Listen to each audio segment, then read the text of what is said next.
And we're going to go to David in Massachusetts. How are you doing today, Dave? Hi, thank you, David. Could you take a look at American Airlines, AAL? I certainly can. What are you thinking about doing with this?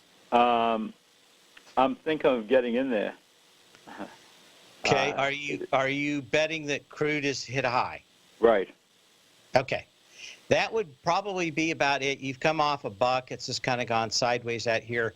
The downside is how long you'd have to sit in a consolidation. Energy off this 57.44 high down to the $40.65 low on April 26. Now it's just going to go sideways. It was a high volume thrust through the September 6th low. So you came down on high volume. You blew through the previous lows on high volume. So the question is going to be how long you want to sit on this. You've got two options. Some months. I think the ones with these, when it hit 40.65, I thought that might be a capitulation right there. It could be. Now, here's the only thing I'm thinking is that it's going to take a little bit more proof, social proof, for crude to go lower. All airlines, 80% of every dime that they get goes to fuel. So there is no bigger input cost to these guys. Why these guys came down on such heavy volume.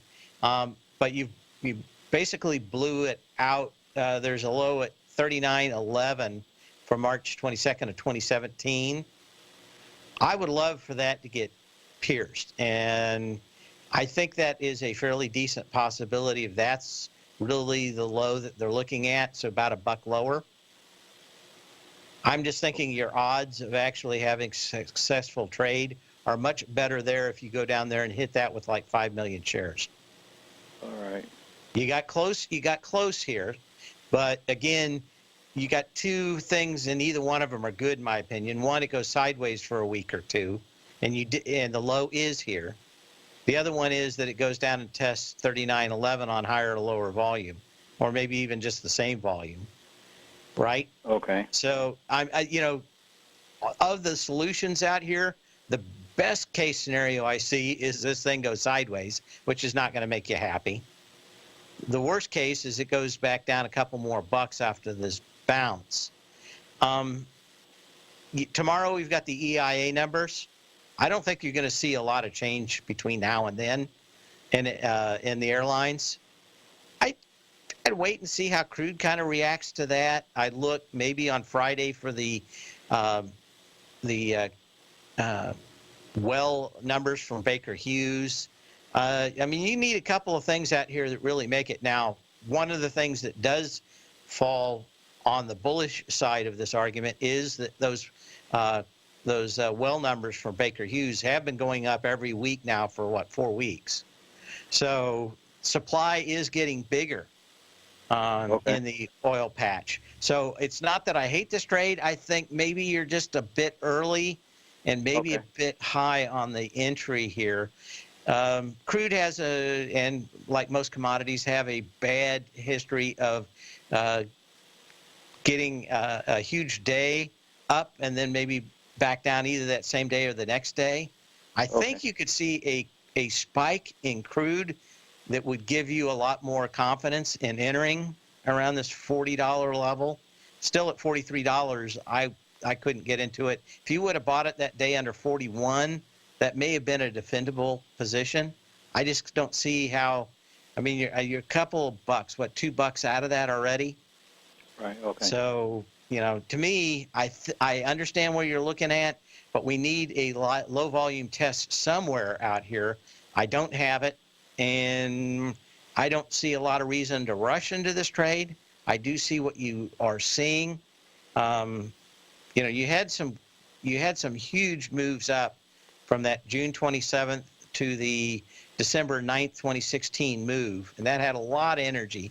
We kind of got a little less energy. We're pulling back here to the $40 range. Where do you think this thing can go if you get it?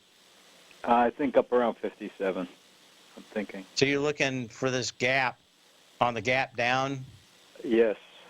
From, what is this, the 24th of January? 17 million shares. You kind of filled it Almost up halfway. there. You're right. But I'm looking. Yeah, like about halfway up to the 57.44 on March 13th. I would say that if you can buy it lower,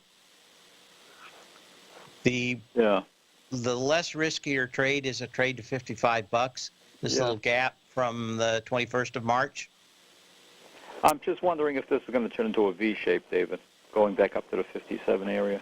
It looks like a V shape. I would say 80% chance is no. You came down with more energy on the down leg. You got more energy down on the bottom. Okay. So what you need is some kind of volume signal that says, hey, I'm done going down, and you don't have that quite yet. You also have a low that's, man, it's so close. It's $2 lower or $1.50 lower.